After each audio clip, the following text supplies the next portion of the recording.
Abra sua Bíblia em Eclesiastes capítulo 3. Eu vou ler o versículo 1 e 2. E depois eu vou ler 11 e 14. É um texto bem conhecido. Para tudo há uma ocasião certa. Há um tempo certo para cada propósito debaixo do céu. Tempo de nascer e tempo de morrer. Tempo de plantar e tempo de arrancar o que se plantou. 11. Ele fez tudo apropriado ao seu tempo. Também pôs no coração do homem o anseio pela eternidade. Exatamente o que falei, né? Mesmo assim, ele não consegue compreender inteiramente o que Deus fez. 14. Sei que tudo o que Deus faz permanecerá para sempre. A isso nada se pode acrescentar, e disso nada se pode tirar. Deus assim faz para que os homens o temam. Então, Deus pôs no coração do homem a eternidade. E nós somos movidos por esse anseio. Nós desejamos a eternidade. A nossa vida não é sem propósito. E como estou falando aqui para a maioria, para mulheres hoje, como é que está a mulher hoje? Quando nós olhamos à nossa volta e nós começamos a pensar a vida que a mulher está vivendo hoje, porque devido às demandas da sobrevivência e os diversos papéis que a mulher foi desenvolvendo e foi assumindo ao longo da sua vida, a mulher foi se embrutecendo. Quantas mulheres estão duras? E que na hora que vem as lutas e dificuldades, é muito doloroso. Quantas mulheres que só se permitem fragilizar pela via do adoecimento? Porque são tão fortes, tão poderosas, tão guerreiras, tão lutadoras, que têm se tornado rígidas, muitas vezes sem ternura. E quando a mulher enrijece, quando a família perde, quando a mulher perde a ternura e a sensibilidade para estabelecer relacionamentos afetivos saudáveis, a primeira consequência vem sobre a família. Por quê? Porque é na família que nós aprendemos a nos relacionar. Os afetos, né, são desenvolvidos no seio da família. Então, quando nós perdemos a ternura, porque a mulher é da ordem da sensibilidade, da meiguice, Deus fez a mulher assim. Deus fez a mulher completamente diferente do homem. Deus colocou na mulher útero, ovário, trompas, seios que derramam leite no tempo devido. A estrutura da mulher é totalmente diferente, sensibilidade, para a mulher poder ser terna, amável, afetuosa. A gente não vai ver na Bíblia nenhum mandamento, Deus mandando a mulher amar. Aliás, só tem um versículo lá em Tito, que é um ensino das mais velhas ensinando as mais novas. Amar. Mas não tem como tem para o homem. Marido, ame a sua mulher. Por quê? Se uma mulher não amar, ela foi talhada para amar. Se uma mulher não amar um homem, ela foi roubada e saqueada na sua essência. Então, para a mulher, não precisa mandar amar, porque é natural nosso. É impossível que uma mulher que gere uma criança, que tem ali a essência do amor dentro dela, não consiga amar. Então, se ela embrutecer e não conseguir amar, é porque ela foi roubada e saqueada na sua essência. Agora, para o homem, está mandando amar. Tem um outro versículo lá em Gênesis 3, que eu acho tão interessante. Deus falando para a mulher, ele fala para ela como mulher e ele fala para ela como mãe. Como mãe, todos nós conhecemos, com dor terás filho. Não é? Todo mundo sabe o que é isso, basta colocar um filho no ventre. Nunca mais será um processo indolor. Que aquela dor do parto, a ciência já atenuou. Rapidinho, né? Ganha, passa a dor. Agora, a dor emocional, toda mãe sabe o que é dobrar os joelhos e chorar pelos seus filhos. Nunca mais, viu? É um processo indolor. Agora, Deus fala para a mulher também como mulher, mulher, o teu desejo será para o teu marido. Ora, precisava de eu dizer isso para a mulher? Vocês já viram algum versículo da Bíblia dizendo para o marido, marido, o seu desejo será para a sua mulher? Não precisa, gente. É da essência do homem desejar. Se o homem não desejar, a mulher, é bom dizer isso, né? No tempo de hoje, né? Se o homem não desejar a mulher, ele foi roubado e saqueado na sua essência. E esse é o trabalho que Satanás está fazendo aí, né? Roubando e roubando muito, muito. Portanto, as instruções que Deus dá para a mulher, sim. Precisava dizer isso para a mulher? Precisava. Porque é muito fácil para a mulher desejar um monte de outras coisas. Verdade, ela começa a trabalhar, o que ela ganha? Reconhecimento, não é isso? Elogios, que as competências femininas têm sido muito valorizadas no mundo que nós estamos vivendo. Todas as competências, as empresas valorizam muito as competências femininas, porque trabalhar em equipe, né? Tudo em gestão de pessoas.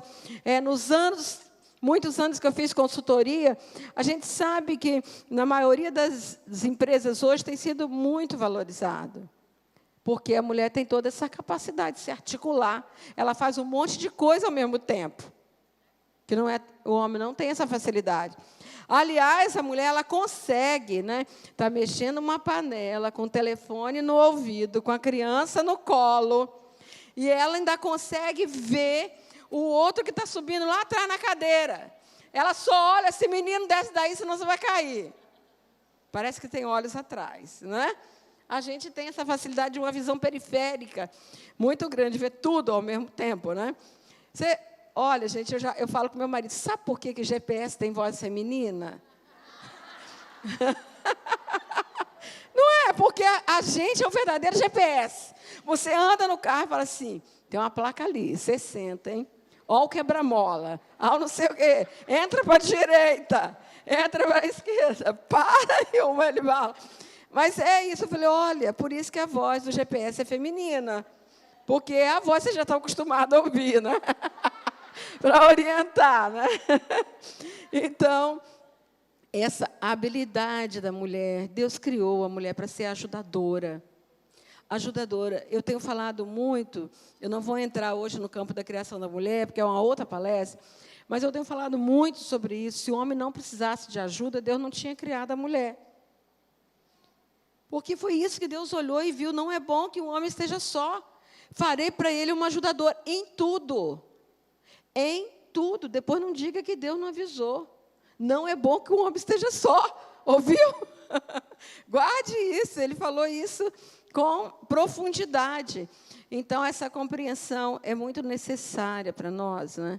Muito necessária. As instruções que Deus dá para a mulher são essenciais, né? Então, a mulher que está se endurecendo, ela tem ficado sem afetividade, estressada, nervosa, briguenta, autoritária, muitas vezes fala aos gritos, sem tempo para vivenciar a si mesmo, cônjuges e filhos. Nós estamos vivendo num tempo que a gente não tem tempo para nada, gente.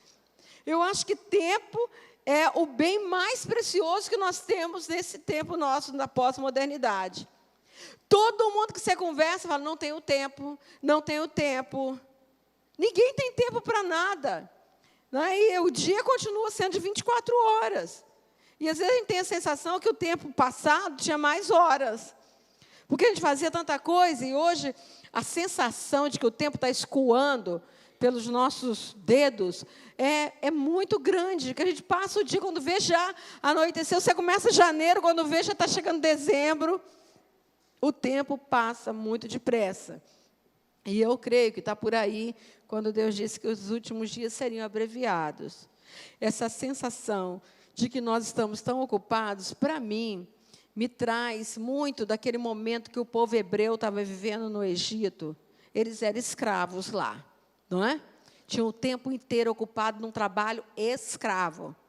Aí Deus chama Moisés, dá para ele o sonho de liberdade. Está em Êxodo 5. Moisés chega para Faraó e fala, deixa o meu povo ir para fazer uma festa ao Senhor no deserto. Faraó chama o capataz e diz assim: esse povo está ocioso. Aumente o serviço deles. Olha só, gente. Aumente o serviço deles. Não lhes dê palha. Palha era necessário para a confecção dos tijolos. Deixa que eles mesmos vão buscar a palha. E diz o texto, lá no final do capítulo 5, que todo o povo hebreu corria aos arredores do Egito, pegando restolho em lugar de palha. Eu tenho pensado muito nesse texto, trazendo para o nosso contexto hoje. Eu creio que a mensagem não mudou. Eu creio que o inimigo das nossas almas tem olhado, tem falado assim: essas mulheres são muito ociosas. Aumente o serviço delas. Não deixe elas terem tempo para ensinar seus filhos. Não deixe elas terem tempo para transmitir, né, os princípios de Deus para a próxima geração. Vamos roubar isso, essa capacidade delas ensinarem seus filhos, formarem seus filhos, amarem seu marido, cuidarem da sua família. Vamos ocupá-las bastante. Então, palha, eu acho que é tudo que é necessário para o nosso trabalho. Por exemplo, você tem que estudar, não é? Nenhuma empresa está mais disposta a pagar por um profissional que não tem competência. Então, o estudo é necessário para você conseguir um emprego. Mas o que vem a ser restolho? Eu penso que restolho é tudo aquilo que não agrega valor para a nossa vida. Todo o tempo que a gente gasta em coisas que não agregam valor para a nossa vida. Aliás, nós estamos vivendo num tempo... Quanto tempo que se gasta nas redes sociais, gente? Não é verdade? Quanto tempo? Às vezes, quando eu olho alguma postagem, eu posto também, coloco os posts dos trabalhos lá, mas às vezes eu estou olhando algumas postagens que me assustam. Há pouco tempo eu vi uma postagem de uma mãe, ela estava dando comidinha para sua criança. E eu imaginei a cena, a mesa, a cadeirinha do bebê, o pratinho de sopinha aqui, e ela dando aqui, e o iPhone, iPad, qualquer coisa, o celular lá do lado. Agora eu estou dando sopinha para minha bebê. Hoje eu fiz sopinha de batata com galinha. Ela está amando a comidinha. Olha, clique, posta. Ninguém está inteiro, queridos. Ninguém está inteiro para nada. Nem para os filhos. Quando você está dando comida a uma criança, você precisa estar acompanhando. Você precisa estar olhando. A linguagem dos olhos fala o tempo todo.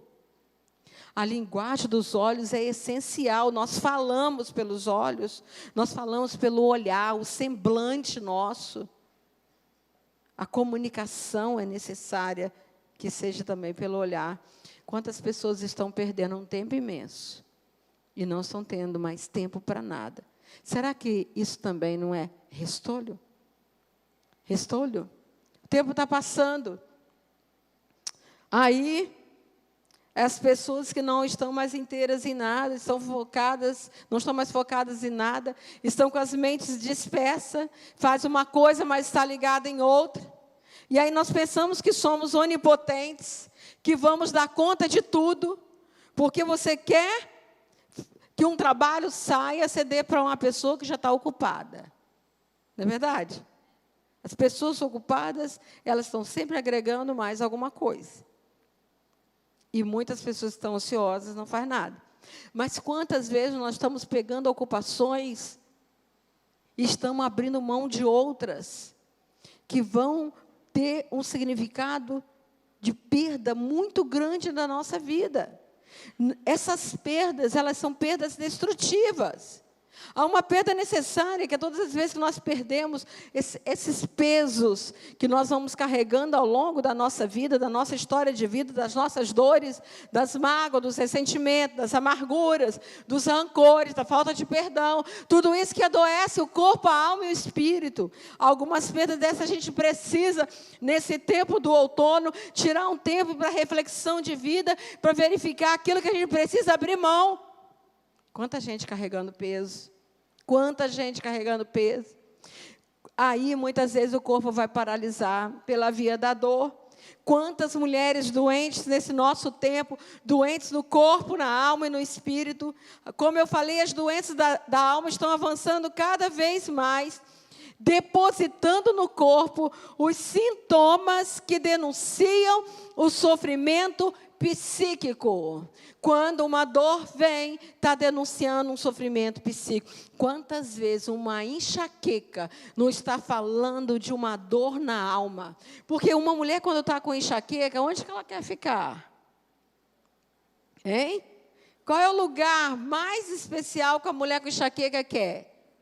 Um quarto, claro ou escuro?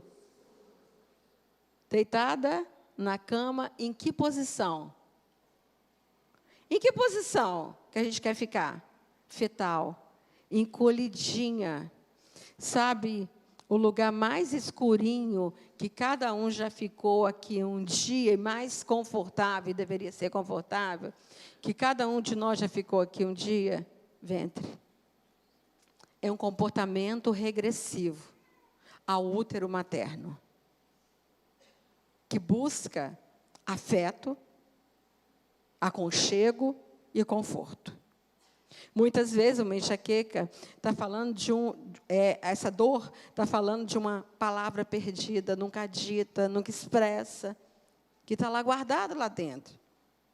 Quantas vezes o sintoma nosso está falando de uma linguagem, que lá dentro da nossa alma, como eu tenho recebido hoje, mulheres com doenças psicossomáticas, doenças na pele. A pele é espelho das emoções. Quantas dermatites, eu me lembro de uma paciente, que ela foi encaminhada pela dermatologista, e ela estava com o corpo cheio de feridas, remédio nenhum dava conta, porque aquelas feridas coçavam, e ela falava algumas coisas da vida dela, mas nada estava muito compatível com o que ela estava sentindo, até que um dia, na saída, ela fala assim comigo, na próxima vez eu vou te falar algo que eu não gosto de falar. Aí, olhou para trás e falou assim, eu sou adotada, e foi embora. Aí, quando ela voltou, ela não falou sobre o assunto, falou mais um monte de coisa, quase na hora de ir embora. Ela falou, como eu te disse, eu sou adotada. Aí eu comecei a perguntar para ela como que era, o que ela sabia da história dela, se ela já tinha procurado saber com a mãe e tal, como é que foi o processo. Ela olhou para mim e falou assim, vê se eu vou perguntar à minha mãe, não quero arranjar sarna para me coçar? Aí, quando ela falou assim, não quero arranjar sarna para me coçar, ela olhou para os braços dela, coçando, ela olhou e falou, já arranjei, né? E aí, depois que ela começou a falar sobre a sua história, conversar com a mãe, o problema resolveu. De outra vez, uma também falou de um assunto que ela não queria falar, e também que falou na hora de ir embora. Ela falou, eu tenho uma dor muito grande na alma, mas eu não gosto de falar sobre isso, porque isso dói. E quando ela falou, isso dói, eu falei, sim, bem, mas a dor está dentro de você. Quando você fala, você está dando expressão a essa dor. A palavra traz a dor à tona. Não adianta você não falar, porque a dor vai ficar. Aí ela falou assim, foi um aborto que eu fiz. Mas hoje eu não quero falar disso. Foi embora. Daí, uns 2 dias, ela me ligou. Falou assim, olha, desmarca meu próximo horário, porque eu não vou poder ir, que eu estou doente. Eu falei, mas o que você tem? Ela falou, eu estou com herpes zoster. Sabe o que é herpes zoster? É uma herpes que ela infiltra, ela dá em algumas partes do corpo, e ela infiltra nos nervos e dá uma dor horrorosa. Quando ela falou, estou com herpes zoster, eu falei, no ventre, né? Ela falou, como é que você sabe? Eu falei, é a dor do aborto. A ferida abriu no ventre. E aí ela começou a falar e ficou curada. Entende? Quantas doenças. Quantas pessoas carregando. Um dia a dermatologista me encaminhou uma mulher que arrancava tuchos de cabelo. E a mulher já tinha passado a máquina na cabeça, porque ela arrancava. E ela já estava fazendo tratamento há muito tempo e não conseguia. E aí ela começa a falar, e eu falei, como é que é essa dor? Por que você precisa de uma dor física para esconder a dor da sua alma? São perguntas que que o Senhor traz na mente da gente.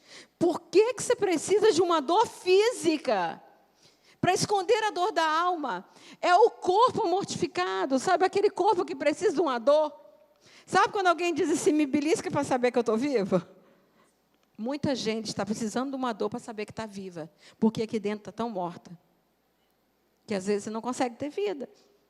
E aí ela começa a me contar a sua história. E era tanta dor, tanta culpa que aquela mulher guardava, tanta sujeira. Ela tinha se envolvido com promiscuidade, essas questões sexuais.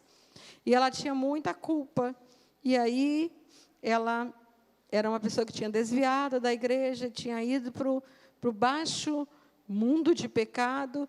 E quando ela volta para a igreja, ela não se perdoava. E porque ela não se perdoava, ela precisava de uma dor externa para esconder a dor interna. Quantas doenças? Quantas mulheres estão sofrendo hoje por conta das suas angústias, transtorno de ansiedade, síndrome de pânico. A ansiedade nada mais é do que uma dor. Na verdade, a dor pode ser nomeada nos 3 tempos da vida. A dor, quando acontece, ela acontece no presente, aqui e agora. E ela pode ser nomeada como mágoa. Alguém só pode me machucar, me magoar aqui e agora. Imagina se Celso viesse aqui, desse um soco no meu braço. Na hora eu ia olhar, estaria vermelho. Depois fica roxo. Depois fica amarelo. E depois a dor some. Mas eu vou esquecer da dor? Eu vou esquecer? Não. Não vou esquecer. Por quê?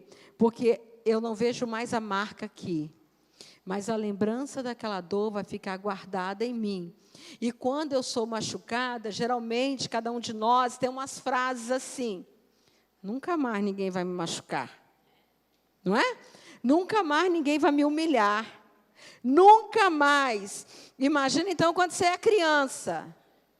Que você cresce ali e tem dores guardadas, e você fala, nunca mais, quando eu crescer, nunca mais ninguém vai me rejeitar. A Bíblia chama de fortalezas da mente. E aí a pessoa cria uma defesa em torno dela, para não se machucar mais. E aí ela começa a se proteger, porque se torna uma pessoa defensiva.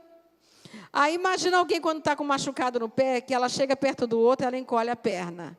Imagina onde que o outro encosta? Exatamente onde está machucado.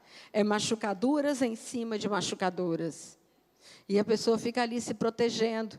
Agora tem um ditado popular que diz que a melhor defesa é o ataque. Então se torna a pessoa agressiva, defensiva, pavio curto. Aí quando acontece de novo aquela mesma dor que já aconteceu, que foi para o passado, a dor que foi para o passado não retorna como mágoa. Retorna como raiva. Raiva. Se torna a pessoa irritadiça, agressiva. Quando você fala com ela, ela já vem com 10 pedras na mão para te jogar em cima, para se defender. E aí, a raiva do passado vem e contamina o presente. E aí, como se chama a dor do futuro? A pessoa vive o hoje, tentando se proteger de sofrer amanhã a dor que já conhece de ontem. Isso se chama ansiedade. Quanta gente com coração turbulento. Quanta gente. Gente, síndrome de pânico nada mais é do que a angústia do desamparo infantil. Só isso. E tudo isso é um desamparo que foi sentido lá na infância, que produziu tanta angústia, quando não tinha ninguém para te proteger, para te defender. Obrigada. E naquele momento, a angústia foi tão grande no peito, que ficou guardada lá. E quando surge uma situação na vida adulta, a angústia comparece, produzindo um pânico, uma sensação de morte, a pressão oscila, dá ataque cardíaco, começa a suar, e todos esses sintomas compatíveis com a síndrome de pânico. É isso. E as depressões? Como tem depressão hoje? A depressão é uma demissão subjetiva de si mesmo. Isto é, a demissão de si mesmo. A pessoa se demite dela mesma. Por trás de toda depressão tem um quadro de raiva recalcada. Que às vezes a pessoa nem sabe. Mas a raiva que ela não direcionou para o outro, ela está redirecionando para si mesma. E aí se demite. Demite da alegria, dos seus sonhos, se prostra, a tristeza toma conta, e a pessoa fica lá sem vitalidade, sem motivação para a vida, sem conseguir dar conta de compromissos, às vezes, muito simples, até mesmo de tomar banho, de pentear cabelo. Depressões crônicas, que muitas vezes as pessoas estão carregando, depressões recorrentes. Querido, tudo isso, Jesus quer mudar a sua história. Ele tem a resposta. Deus é o Deus da cura. Para o Senhor não tem limitação do tempo. Ele sabe exatamente onde aconteceu o ponto de dor da nossa história. E é isso exatamente que Ele quer transformar no ponto de cura. Ele quer curar a nossa vida. Por quê? Porque Ele sabe que quando nós mergulhamos nesses sintomas, a gente acaba morrendo cada dia aos poucos. A depressão, por exemplo, segundo a Organização Mundial de Saúde, é um mal que irá mais ceifar vidas nessa década que nós estamos, perdendo apenas para as cardiopatias, doenças do coração e para o câncer. Mas todas as vezes que nós vamos olhar a história de alguém com esses males, a gente sabe que a tristeza recorrente vai adoecendo o coração. E atrás do câncer? Quantas vezes atrás do câncer tem uma história de dores nunca faladas, nunca sentidas? Está a dor lá dentro. Todos nós temos ambientes favoráveis para desenvolver uma célula cancerígena, porque nós estamos vivendo um mundo favorável para isso, toda a química, tudo aquilo que a gente come. Agora, onde que acontece o câncer?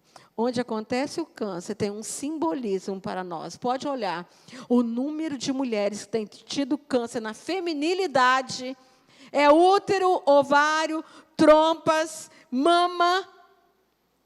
É uma enormidade. E ali tem a ver com questões femininas.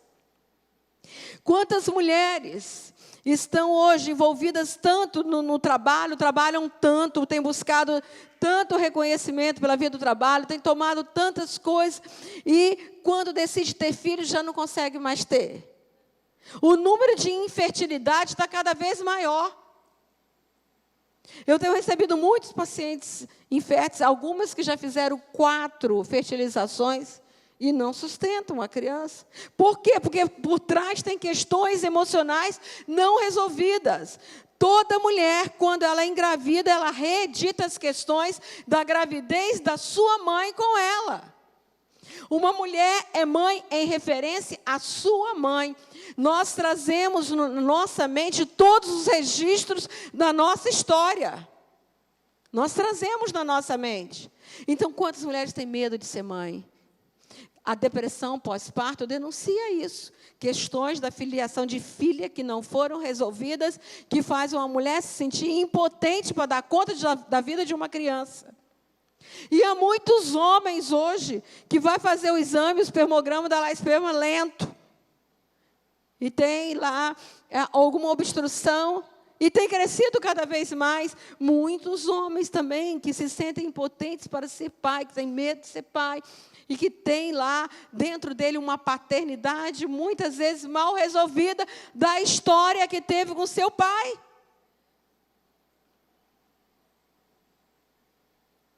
Mas Deus não nos deixa alheios a essas questões. Cada vez mais a palavra de Deus tem trazido luz para nós. Luz, quando a gente lê o Salmo 139...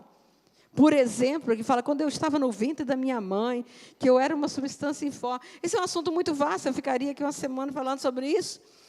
Mas que está ali mostrando o propósito de Deus para a nossa vida.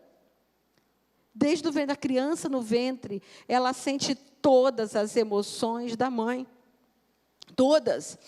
E meu tempo já acabou, né? Eu quero fechar com um exemplo de uma moça que um dia eu estava falando no encontro de casais. Quem já me escutou no YouTube já viu esse exemplo que eu contei lá no Diante do Trono. Essa história dessa moça, ela estava no encontro de casais, e ela me ouviu falando sobre essas questões. Ela começou a chorar no final do encontro. Ela falou assim: doutora Ilma, hoje Deus me trouxe à tona uma cena de infância, e eu creio que é a solução para o meu problema. E quando eu perguntei qual era o problema dela, ela disse: eu não sustento gravidez. Eu não sustento. Eu engravido e perco. E ela já tinha perdido algumas gravidez.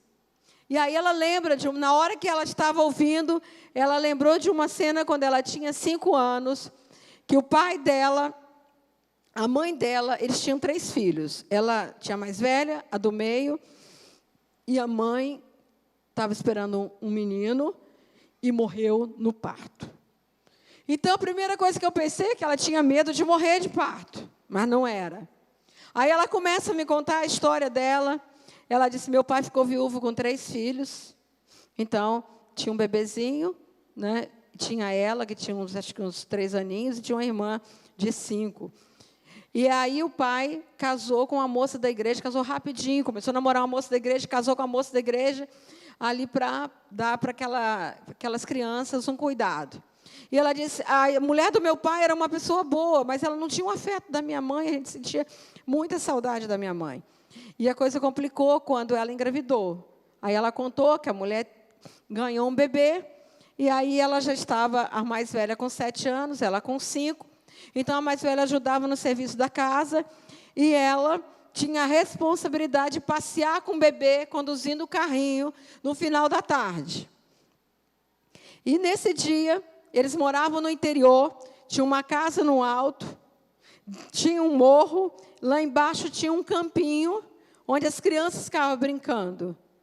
E, quando ela está ali passeando com o bebê, o irmãozinho dela está lá embaixo brincando com os coleguinhas e chamam ela para brincar. Ela para o carrinho em cima, bota uma pedra na rodinha do carrinho, desce e vai brincar. De repente, a criança começou a se mexer dentro do carrinho, e quando ela olhou, o carrinho estava balançando e estava saindo de trás da pedra. E ela corre, sobe o morro correndo para segurar, e quando ela está chegando lá, o carrinho desce. Aí desceu, bateu lá embaixo e a criança voou do carrinho. Aí foi aquela correria para pegar a criança, não machucou, só deu uns arranhados na areia. Mas aí os vizinhos vieram, a madrasta veio, aí a madrasta já começou a bater nela. E aí sobe, bota as crianças para dentro, era final do dia, daí a pouco o pai chega do trabalho. E era dia de culto familiar na casa deles. Os irmãos chegaram para o culto. O pai botou as crianças para dentro do quarto e reuniu lá com os irmãos. Aí terminou mais cedo e os irmãos foram embora. E aí o pai vai lá na porta e fala: vem aqui que eu quero ter uma conversa com vocês. Botou as crianças no carro, os 3. E levou as crianças para uma estrada interior, 9 horas da noite, tudo escuro, uma estrada que tinha uma estradinha no meio de árvores, né, muitas árvores, uma floresta. Ele parou lá, olhou para as crianças e falou: eu vou cortar 5 varas, e eu vou bater em vocês, até as varas se quebrarem, para que vocês aprendam a obedecer. Ela me contando isso e chorando, e eu chorando junto com ela. E aí ela falou: ele quebrou até a 3ª vara. Quando ele quebrou a 3ª vara, nas nossas pernas, ele pegou a gente e falou assim: agora vocês vão a pé para casa. Entrou no carro e saiu. E ela disse: nós demos as mãos. E ela olhava para mim e dizia: Ilma, não foram as varadas que doíam naquele momento. A gente estava com a perna toda doendo, ardendo. Mas a maior dor que a gente sentiu naquele momento foi a dor do desamparo. A dor da alma. Que nós demos as mãos e fomos caminhando, nós 3 chorando pelo meio do mato. Aí ela estava me contando isso, ela disse: não sabe quanto tempo o pai ficou longe, mas depois ele acendeu os faróis do carro e voltou para levá-los. Mas ela disse: eu não sei quanto tempo ele ficou longe. Mas aquele tempo que ele ficou foi o suficiente para a gente sofrer muito. E ela falou, mas eu era só uma criança, eu só tinha 5 anos, e eu não consegui segurar aquele bebê. Eu não consegui segurar o bebê. Foi a fala dela. Quando ela falou isso, eu parei em frente a ela, segurei nas mãos dela e repeti a frase dela. Você só tinha 5 anos, você não conseguiu segurar aquele bebê, mas o seu bebê você vai segurar em nome de Jesus. Bem, chamei o pastor dela e falei, pastor, ela vai escrever uma carta para o pai. Aliás, eu amo cartas, sabe, gente? São tão boas que eu vou publicar um livro só de cartas que curam. Ela escreveu uma carta para o pai ali, falando para o pai de toda a sua dor. Falei, mas ela vai ler essa carta para o senhor. Ela vai ler para o senhor e o senhor vai orar com ela. E aí ela foi para a cidade dela, escreveu a carta, mandou para mim, fez uma carta muito bonita, relatando tudo. No final, ela perdoa o pai. E aí ela lê para o pastor, aí ela me liga, olha, a carta já está escrita, eu já li para o pastor já orou por mim, mas eu quero te contar uma coisa. Eu engravidei no encontro de casais. Que maravilha! Então, agora você vai ao seu pai, você vai ler a carta para ele e depois você vai pedir a ele para abençoar o seu ventre. Ela fez isso, o pai pediu perdão para ela, chorou muito com ela, abraçou, orou pelo ventre dela, abençoou a geração dela e ela já tem, acho que 2 ou 3 filhos, ficou totalmente curada. Por quê? Porque Deus é Senhor do tempo e do espaço. Não tem limitação para Ele. Ele pode exatamente conosco nas áreas mais dolorosas da nossa vida, lá naquele momento do abuso sexual, lá naquele momento do desamparo, lá naquela situação difícil, lá na rejeição, na traição, na decepção. Deus vai conosco e Ele vai e curar, porque Ele tem o bálsamo para curar. O bálsamo que suaviza a dor, o bálsamo que tira a dor do coração, porque Deus quer curar a nossa vida, Ele tem pressa, Ele quer uma igreja curada, uma noiva curada. Esse é o tempo que Deus está convocando a igreja para ela ser curada. Ele cura as feridas do coração, Ele cura, Ele restaura a nossa vida, Ele vai conosco, Ele nos estrutura, Ele cura no corpo, na alma e no espírito. Eu não sei como você chegou aqui hoje, talvez no outono da vida. Há tempo para todo propósito diante de Deus. Foi o texto que eu li no início. Há um tempo certo para cada propósito debaixo do céu. Tempo de nascer e tempo de morrer. Tempo de plantar e tempo de arrancar o que se plantou. O que tem nascido no seu jardim. Ele fez tudo apropriado ao seu tempo, também pôs no coração do homem o anseio pela eternidade. Mesmo assim, ele não consegue compreender inteiramente o que Deus fez. Ninguém vai suprir esse anseio que tem na sua alma. Ninguém vai suprir essa dor da alma. Não adianta depositar nos homens em busca de afeto, porque nenhum homem tem a capacidade de suprir e preencher os buracos da nossa alma, porque ele também é um ser esburacado. Ele também traz as suas dores, ele também traz as suas carências. Nenhuma mulher pode suprir para um homem aquilo que ele precisa de anseio da sua alma. Não.